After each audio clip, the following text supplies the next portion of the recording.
Close feet इसको कहते हैं, जो यहाँ लाइनें पड़ जाती हैं, फिर कई दफ़ा यहाँ लाइनें पड़ जाती हैं। जितनी तुम्हारी एक्ट्रेसेस हैं, जितने तुम्हारे एक्टर हैं, इन्होंने 10-10 सेशन करवाए हुए हैं। खुदारा सिर्फ उन लोगों के पास जाएं जो प्रॉपरली क्वालिफाइड हैं। भाई गोरे से क्या लेना है, जितनी स्किन गोरी होगी कैंसर के चांसेस ज़्यादा होते हैं। Skin specialist doctor Atif Kazmi हमारे साथ मौजूद हैं, हम उनसे बात करते हैं। डॉक्टर साहब मुझे ये बताइए, बोटॉक्स और फिलर्स क्या चीज़ है और ये क्यों किया जाता है?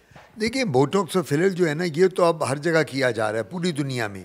जो बोटॉक्स और फिलर्स हैं, इनका सबसे बड़ा क्या फ़ायदा है, जब ये झुर्रियाँ पड़ जाती हैं, रिंकल्स पड़ जाते हैं, अगर हमारी लाफिंग लाइंस जिनको नेज़ोलेबियल फोल्ड कहते हैं, ये वाली, ये अगर बहुत एग्जेजरेट कर जाएं, बड़ी हो जाएं, तो इनमें भी बोटॉक्स और फिलर्स लगाते हैं।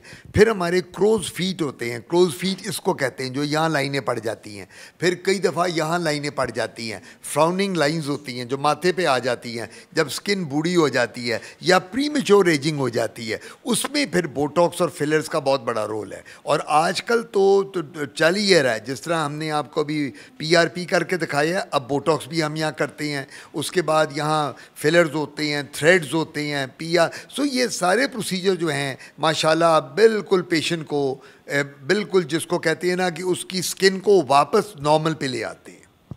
अच्छा डॉक्टर साहब, ये करवाने के बाद फेस कहते हैं प्लास्टिक जैसा हो जाता है, वो नेचुरल वाली हमारी जो लाइंस होती हैं वो सब ख़त्म हो जाती हैं, तो बिल्कुल प्लास्टिक होता है, उसमें कोई एक्सप्रेशन नहीं रहते हमारे फेस पे। ये एक मैं बात तुम्हें बताऊँ ही ना, तुमने बात तो कर ली है। जितनी तुम्हारी एक्ट्रेसेस हैं, जितने तुम्हारे एक्टर हैं, इन्होंने 10-10 सेशन करवाए हुए हैं बोटॉक्स की और फिलर्स की। मैं नाम नहीं लेता, ये मेरे मरीज़ हैं, I can not take the name ethically wrong. तो इनके तो प्लास्टिक चेहरे नहीं लगते। प्लास्टिक तब लगती हैं अगर आप इनकॉम्पिटेंट डॉक्टर से कराएं, अगर आप क्वैक से कराएं, अताई डॉक्टर। यार ये जो ब्यूटिशियन बैठी हुई हैं जिनके पास कोई क्वालिफ़िकेशन नहीं है, और जो हर गली महल्ले में एस्थेटिक क्लिनिक खोल के बैठी हुई हैं लड़कियां लड़के, अगर उनसे कराएं तो फिर तो प्लास्टिक ही बनोगे ना, फिर तो प्लास्टिक का लिफाफा ही चेहरा लगेगा ना। अगर आप क्वालिफाइड लोगों से कराओगे तो कभी आपको प्रॉब्लम नहीं आएगी। और ये नहीं होता कि आपने देखो, बोटॉक्स हर 6 से 9 महीने के बाद होता है, PRP महीने के बाद, फिलर्स भी हम 1-1.5 महीने के बाद कर लेती हैं, लेकिन डिपेंड करता है आप किससे करवा रहे हैं। मैं फिर आपको एक बात करूंगा कि खुदारा सिर्फ उन लोगों के पास जाएं जो प्रॉपरली क्वालिफाइड हैं, अनक्वालिफाइड लोगों के पास मत जाएं। अच्छा डॉक्टर साहब, ये जो ग्लूटाथायोन के जो इंजेक्शंस चल रहे हैं, ये लोग इसके क्या साइड इफ़ेक्ट हैं, और ये लगवाना कि इसको मतलब किस तरह से, जो मतलब किस कुछ लोग मसल्स में लगवा रहे हैं, वेंस में लगवा रहे हैं, तो ये क्या, इसका क्या क्या नुकसान है? ग्लूटाथायोन आपको मैं ये बता दूं, इंजेक्शन जो है FDA से अप्रूव्ड ही नहीं है। FDA ने ग्लूटाथायोन इंजेक्शन अप्रूव ही नहीं किया। और इसकी सबसे बड़ी कॉम्प्लिकेशन रीनल का मतलब किडनी। तो क्यों ग्लूटाथायोन? हर लड़की को गोरा होने का शौक़ है। मैं तो ये तंग आ गया हूँ, जो लड़की आती है मुझे गोरा कर दें, जो लड़की आती है गोरा कर दें। और भाई गोरे से क्या लेना है, जितनी स्किन गोरी होगी कैंसर के चांसेस ज़्यादा होते हैं। ये जो गोरी स्किन है, ऑस्ट्रेलिया, कनाडा, UK, USA में ये जितनी हैं, उनको स्किन कैंसर दुनिया में सबसे ज़्यादा है, हमें स्किन कैंसर सबसे कम है। क्या वजह? अल्लाह ने हमें उतनी गोरी स्किन नहीं दी, हमारी ब्राउन स्किन है, इसमें मेलानोसाइट्स ज़्यादा हैं, मेलानिन ज़्यादा है, हमें वो कैंसर नहीं। सो ये जो इंजेक्शन ग्लूटाथायोन है, ये मेरा मशवरा होगा कि बिल्कुल नहीं यूज़ करने चाहिए। ग्लूटाथायोन की टैबलेट्स अवेलेबल हैं, उसके साइड इफ़ेक्ट्स नहीं हैं, लेकिन जो इंजेक्शन हैं इसके बहुत ज़्यादा साइड इफ़ेक्ट्स हैं। तो डॉक्टर साहब, इसका मतलब है कि हम ग्लूटाथायोन के कैप्सूल्स यूज़ कर सकते हैं, लेकिन इंजेक्शंस जो हैं उनको हम बिल्कुल नहीं लगवा सके। आजकल सैलून्स में भी तो लगा रहे हैं, ये इंजेक्शंस लगवा लेती हैं लड़कियां जाके, या वुमेंस जो हैं वो जाके लगवा लेती हैं, तो उनके लिए आप क्या कहेंगे? मैं यही तो बात कर रहा हूँ कि सैलून्स का काम ही नहीं है इंजेक्शन लगाना। अगर कोई इंजेक्शन कल को लगवाना भी है फेयर कम्प्लेक्शन के लिए, तो वो डर्मेटोलॉजिस्ट का, कॉस्मेटोलॉजिस्ट का काम है। वो इंजेक्शन लगाना ब्यूटी सैलून का काम नहीं है। यही तो मैं बता रहा हूँ आपको। तो वो क्यों किया जाए? ये गलत है, ये मेल प्रैक्टिस है, ये सर वो कहती हैं कि हमने स्किन कॉस्मेटिक्स का जो कोर्स किया हुआ है, हमने उनको बिठाया हुआ है, वो लगाती हैं। जो स्किन कॉस्मेटिक का कोर्स करती हैं वो डर्मेटोलॉजिस्ट नहीं होती, वो कॉस्मेटिक सर्जन नहीं होती, वो प्लास्टिक सर्जन।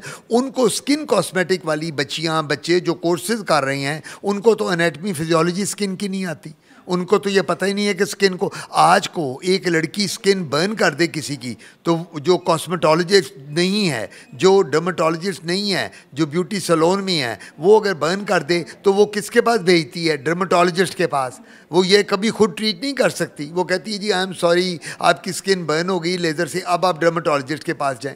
तो बात सबसे बड़ी ये है कि हम लोगों को वही काम करने चाहिए जो हमें काम आते हैं।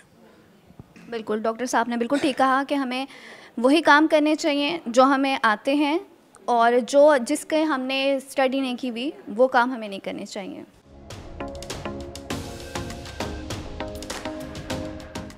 डॉक्टर साहब, ये पीको क्या चीज़? हाँ जी, ये जो पीको लेज़र है ये ज़्यादातर हम करते हैं उन बच्चे बच्चियों में या उन पेशेंट में जिनमें चेहरे पे तिल पड़ जाते हैं, छाइयाँ पड़ जाती हैं, काले निशान हो जाते हैं पैदाइशी, उस वजह से। और इनके निशानों के लिए ये पीको लेज़र आप देख रही हैं, ये मशीन है हमारी, बड़े अच्छे रिज़ल्ट आते हैं। एक क्यू स्विच लेज़र भी होता है, लेकिन इसके साथ अब डॉक्टर आयशा कर रही हैं हमारी एक पेशेंट का, और ये वो कर रही हैं, अगर आप देखें तो एक एक करके फायर हम करते हैं, और वो आप देखती चली जाएं, वो सारी की सारी पिगमेंटेशन ये ख़त्म हो जाती है। स्पेशली जो छोटे छोटे तिल पड़ जाते हैं और जो स्याहियाँ पड़ जाती हैं, हल्के आ जाते हैं, उनके लिए पीको लेज़र बहुत अच्छा है। ये भी अब ये मशीन आ गई है, पहले ये अवेलेबल नहीं थी, अब ये हमारे पास अवेलेबल है प्रोसीजर, इसके साथ माशाल्लाह एक्सीलेंट रिज़ल्ट्स आते हैं।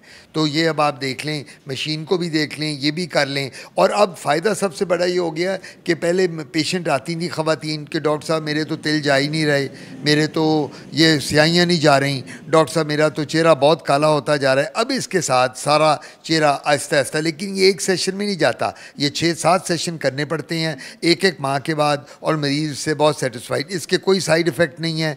कई दफ़ा लोग पूछते हैं जी लेज़र के साइड इफ़ेक्ट क्या हैं, तो ये मैं गारंटी दे सकता हूँ लेज़र के कोई साइड इफ़ेक्ट नहीं है। सिर्फ एक ही बात याद रखनी है कि प्रॉपर क्वालिफाइड डॉक्टर के पास लेज़र करना चाहिए। अच्छा डॉक्टर साहब, इसके कितने सेशन होते हैं? ये भी 5 to 6 सेशन एक एक माह के बाद। 5 to 6 सेशन है कि हर उसमें ट्रीटमेंट में यही है कि मतलब जिनके बहुत ज़्यादा डार्क नहीं हैं तो फिर उसमें फिर सेशन कम होते हैं या नहीं? हम उसके साथ दवाई भी देते हैं, हम खाने को भी दवाई देती हैं और लगाने को क्रीम भी देते हैं, ताकि खाली इसका सेशन ये लेज़र नहीं करते बल्कि दोनों चीज़ें देते हैं, और उसके बाद सन ब्लॉक भी देते हैं, जिससे पेशेंट को बहुत फ़ायदा होता है। पेशेंट को बहुत फ़ायदा होता है। हम इनसे भी पूछते हैं, आप ये करवा रही हैं, फील हो रहा है आपको ऐसा कुछ कि लाइट्स या आपके? पेन फ्री और आई एम वेरी कंफर्टेबल। मेरा ये सेकंड सेशन है और मैं बहुत कंफर्टेबल और बहुत अच्छे रिजल्ट्स हैं। कब से ये सेकंड सेक्शन है, कितने डेज़ बाद आपने करवाया? वंस अ मंथ बाद करवाया। ठीक है, आप मुझे बताएं कि डॉक्टर आयशा, आप ये इनका ट्रीटमेंट कर रही हैं, ये इनके कितने सेक्शन हैं? इन्होंने बताया सेकंड है, अब कितने सेक्शन रह गए? इनको हम फर्दर 4 सेशन का कहेंगे कि वो 4 सेशन लें, और इसके बाद हम चेक करेंगे कि क्या रिज़ल्ट आता है इन पे। तो बाकी बेस्ट रिज़ल्ट इनके, क्योंकि इतनी ज़्यादा डीप पिगमेंटेशन नहीं है, सिर्फ एपिडर्मल लेवल पे, तो इसलिए इनके सेशंस भी कम होंगे। हो सकता है इनसे 4-6 सेशन से पहले इनका रिज़ल्ट आ जाए।